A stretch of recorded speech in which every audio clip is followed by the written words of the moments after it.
Bon, les fonctionnaires québécois, eux, la trouvent moins drôle parce qu'ils vont devoir retourner au bureau 3 jours par semaine. Certains disent qu'il va y avoir une perte d'intérêt, des démissions possiblement.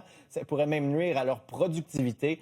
Le syndicat pourrait porter l'affaire devant les tribunaux. Éliane Pilote.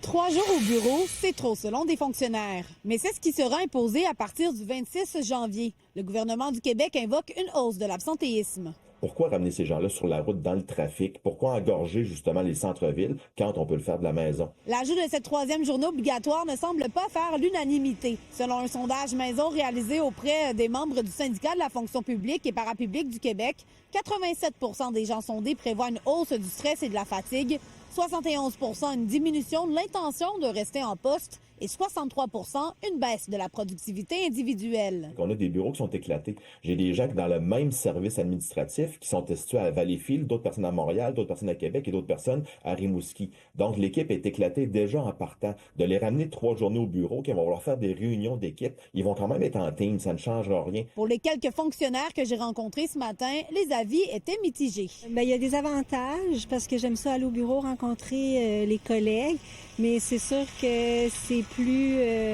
contraignant. Vous en pensez quoi de ça, de devoir revenir en présentiel 3 fois semaine? C'est correct. C'est mitigé. C'est une mauvaise idée. Pourquoi?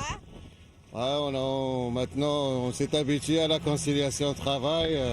Ça va changer nos habitudes. Du côté de l'Ordre des conseillers en ressources humaines agréés, on prône un modèle hybride. Des recherches sérieuses académiques au Québec qui ont démontré en fait que les gens qui télétravaillent de façon prépondérante, donc sont à la maison 3, 4 ou 5 jours par semaine, en fait, sont les gens qui sont se sentent le mieux soutenus par leur employeur, mieux soutenus par leurs collègues. C'est les gens qui sont les plus mobilisés. Si on se compare à ailleurs, les conditions ne sont pas les mêmes. Par exemple, en Ontario, depuis lundi, les employés de la fonction publique sont de retour en présentiel 5 jours par semaine. Le cabinet de la ministre France-Hélène Duranceau a refusé notre demande d'entrevue. Éliane Pilote, TVA Nouvelles, à Québec.